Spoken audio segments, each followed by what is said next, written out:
You see a girl walking around with a legit Chanel robot arm, obviously you're gonna look. Come on. Like, I can go like this, I can go like this, I can go like this.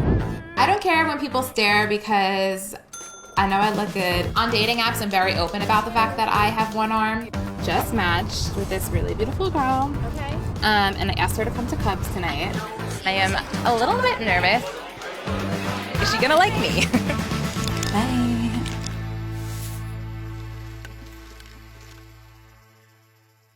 Hey, Nick. Hey. Don't get this plethora of tampons, please.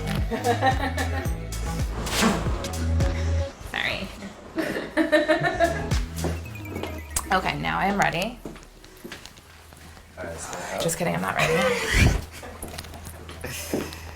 I feel like a YouTuber that's like, a lot of you guys have been asking, this is my morning routine. So I was born missing my left arm right below the elbow. My dad always says the doctor went 10 fingers, 10 toes, wait.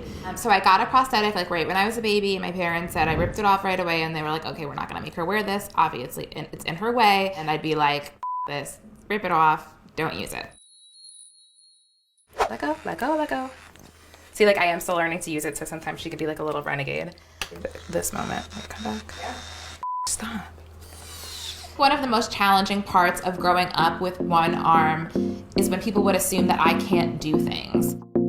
So whether it was like me wanting to try like a rock climbing wall at like a school fair or like take a dance class, when people would assume that I couldn't do things or needed help, that really hurt.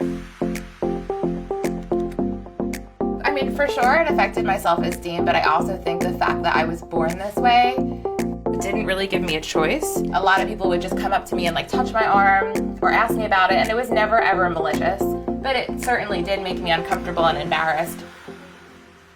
I was prosthetic free and totally happy until I was 23, and then I saw this prosthetic called the Bionic. So it's really honestly just a matter of open and close for the majority of actions that I'm doing. Come on, spin around. And it looks more complicated than it is, but it's really, I'm just, you know, squeezing harder. So that's another thing that makes this arm like a little more advanced, is that I can like lightly grab something or tightly grab something. And I need to clean her off. Her name is Tatiana. My old arm was named Judy. Here she goes. So I'm gonna flex my muscles upwards to spin. So if I learn how to move my muscles in different ways, like I can go like this, I can go like this, I can go like this. Tatiana's like a little slutty. She really loves to have fun. She would like definitely be doing tequila shots. That's like her drink of choice. When I didn't wear a bionic arm, people would be like, what happened to your arm? And I'd be like, I got hungry. Like I usually just like use it to prank people. Like my roommates would like leave it in the shower and in people's beds and stuff and then like put my weave around it. Now it's kind of just like, girl, love your arm, or like, you look like a robot. And I'm like, yes. I mean, I'm a huge weave girl. I've had fake hair since I was like 16 because I dyed my hair blonde and like fried it all off. But I just, oh my God, my straightener hasn't been on this whole time. I don't care when people stare because I know I look good. Yeah, I think it's a mood. Bye. You see a girl walking around with a legit Chanel robot arm, obviously you're gonna look. My bionic arm makes me feel sexy as hell. There's just like something so kinky and like fetishy about being kind of like a fembot or like a cyborg. Hey. Hi. Having a disability shouldn't stop you from having a good sex life. Even though some things might be a little different for you, you are still totally deserving of pleasure. I just wish that women would fetishize me the way men do. I would love it if a girl was like, that's so hot. I'd be like, yeah, like let's go out. To grow up with only the narrative that you can overcome something or that you're gonna inspire people is really limiting and kind of like unsexy. And it's always the men that are like, give me a bionic, and I'm like, I'd rather go to the dentist. To open those conversations, and it makes able-bodied people less scared to be curious about having sex with disabled people. I think sometimes like I'll get sexual questions like, will you use it in bed? And I'm like, ooh. Like I am too nervous because it's such a fragile piece of mechanic. With dating, my bionic arm is a part of it, and I never hide it in any of my dating app profile pictures. I actually just matched with this really beautiful girl. Okay. And I asked her to come to Cubs tonight. Yes. And I'm gonna drag you with me. I am definitely nervous because I think she's so hot. You know, I'll do like some parents impressions. You know how that gets people going. I'm like, oh, my mom says, Dana, you better not take your breasts out. So like that usually, you know, makes people fall in love with me. The worst was like when I went on that date with that girl that kept calling everyone ghosts. I am not the victim of this love affair. You can make me go away. For like the most part, I really do love myself unless I like eat too much salt and my face is really bloated. Got me around your finger. Got me in a twisted state of life.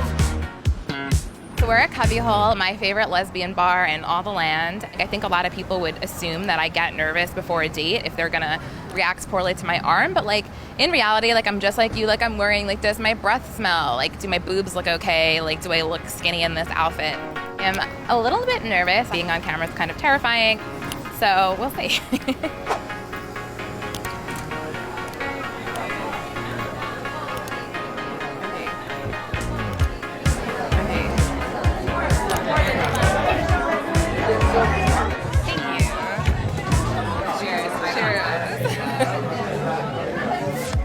I want other people to know that my disability can be funny and can be a lot of other things than just challenging or inspiring. Not cute.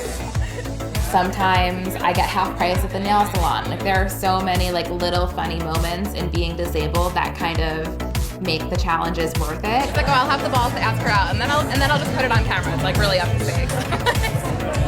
The vampire, like like Alice box. Yeah. So hot and oh my weird. God, she reminds me of you. It's the nicest thing anyone's ever said to me. No, seriously. I think Dana's extremely hot.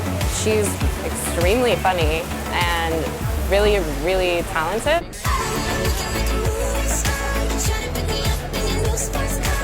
It went really well. I don't think it's over yet. Do you think there'll be a second date? I hope so. I think I'm just gonna go for an ask at the end of this one.